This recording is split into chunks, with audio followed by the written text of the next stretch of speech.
Toujours d'actualité, une parole qui est puissante, une parole qui est vivante et qui nous dit tout simplement dans 1 Timothée 2:2, pour les rois et pour tous ceux qui sont élevés en dignité, la parole nous recommande et nous commande de prier pour les politiques, afin que nous puissions mener une vie paisible et tranquille, en toute piété et en toute honnêteté.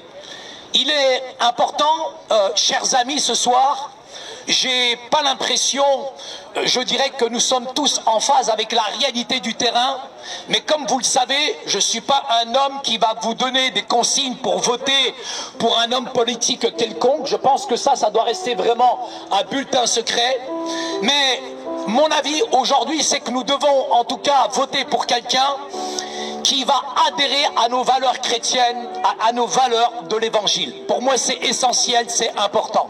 Dans une société qui communautarise, dans une société qui catégorise, dans une société où aujourd'hui on met les hommes en opposition et c'est plutôt le règne de la peur. Eh bien, croyez-moi que les chrétiens ne vivent pas dans la peur, ils vivent pas dans la crainte, mais ils vivent par la puissance de la parole de Dieu. Je pense que j'ai tout entendu aujourd'hui sur la manière d'instrumentaliser la foi. J'ai entendu que Jésus était, paraît-il, le premier communiste.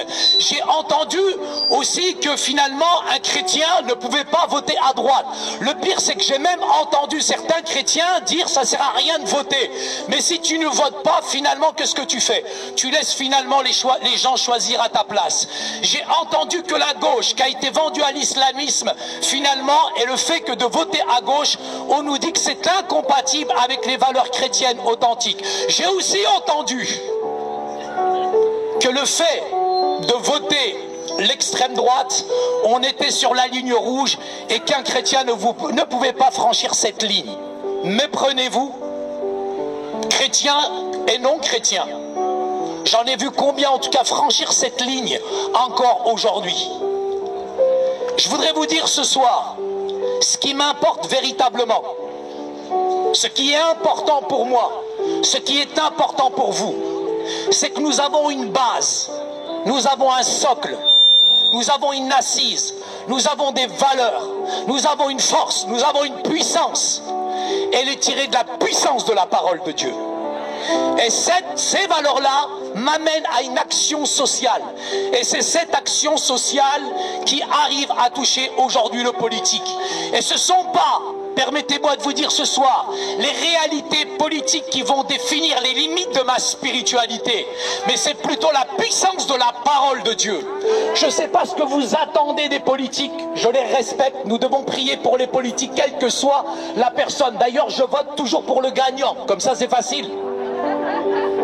Mais je voudrais vous dire que je n'attends rien des politiques, parce que tous les politiques nous font toujours des belles promesses. Ils nous promettent tous un avenir radieux. Mais une fois qu'ils sont élus, on est complètement déçus. C'est le mensonge. Malheur à l'homme qui se confie en l'homme, nous dit la puissance de la parole de Dieu. Et ce qui est important pour moi, c'est de vous dire, je n'attends pas finalement que le monde progresse. Je n'attends pas que ce monde progresse. Je n'entends pas que les politiques progressent. Je les respecte. Mais j'attends que chaque chrétien qui est ici présent sur cette place progresse et qu'il puisse prendre cette place dans cette société, qu'il puisse influencer cette société avec les valeurs qui sont toujours d'actualité. Et vous n'avez pas à rougir d'être chrétien. Soyez fiers d'être chrétien. Il y a